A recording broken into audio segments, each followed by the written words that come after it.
single black citizen.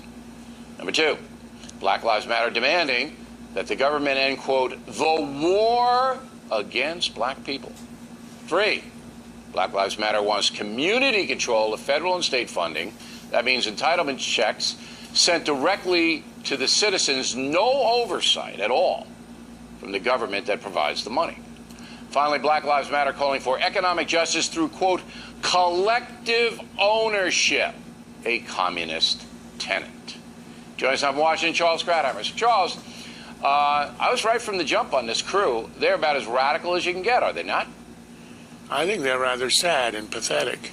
That looks like a list that was put together in a late-night, all-nighter because they'd been criticized for being just negative and not having a program. This is a sort of it is a really almost ridiculous list, a mishmash, a combination of 1960s New Left cliches and black nationalist cliches strung together with a couple of bones thrown to limousine liberals.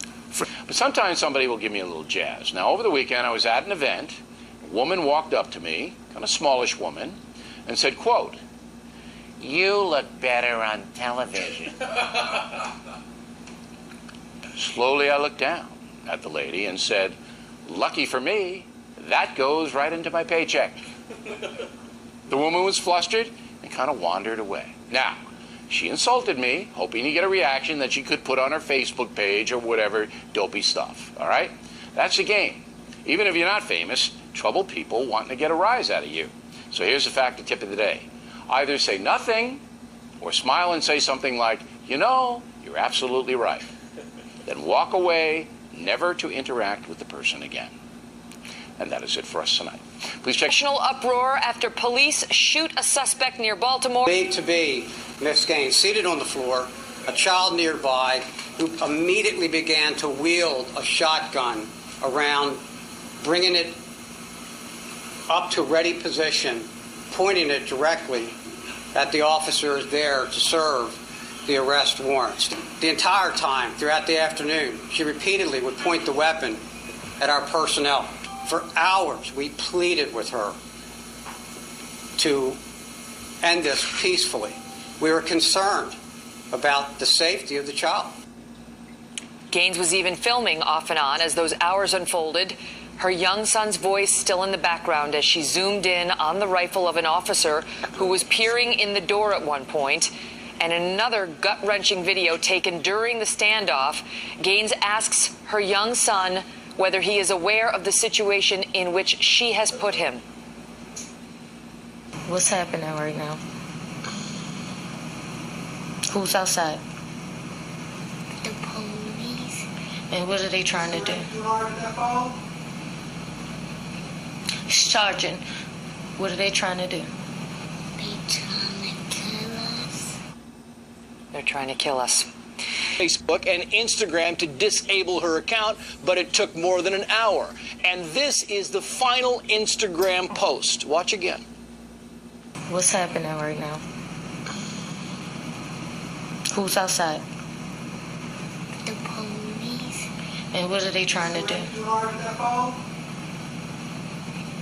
Sergeant, what are they trying to do? They trying to kill us. Police say when Gaines again pointed her shotgun at officers through the door, it prompted the exchange of gunfire. 1 shot by police, 2 shots from inside the apartment, 3 more shots by police. All her. All her. Anybody who dares point the finger at law enforcement is either being intellectually dishonest or somehow really doesn't know the facts in this case. They were overly cautious. They could have shot her right away when they came in and then held back. 6 hours they waited. And when they came in, both with the words that she used, "I will kill you," coupled with the action, not putting down this shotgun, they had to take action. She caused her death. Andel, do you agree? Situation like this, a picture's worth 1,000 words and a video is priceless.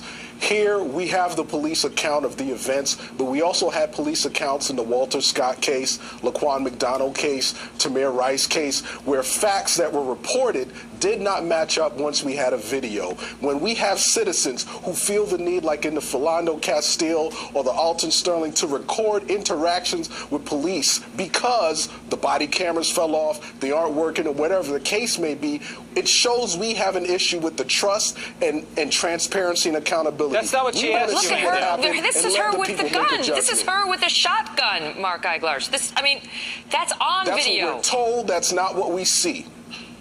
What? So what are you suggesting, Andel? Are you going to manufacture facts? What I'm suggesting is in a city like Baltimore, I'm looking at it right now. With the Freddie Gray, there should be using body cameras in this case. They just got the body cameras a couple of weeks ago. They're implementing that in Baltimore. Well, great. We need to see what happened. That's all I can say. I can't make assumptions like Mark that it's all her without seeing what happened, because I've seen police reports that turned out not to be true once we saw the video. But Mark Eiglarz, we are seeing. This is video from the moment this went down.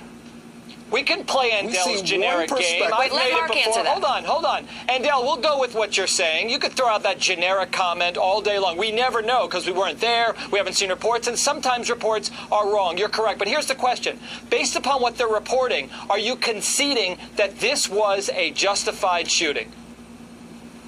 Mark, what I'm saying is I'm not just going to go with what they report. The answer is yes or no.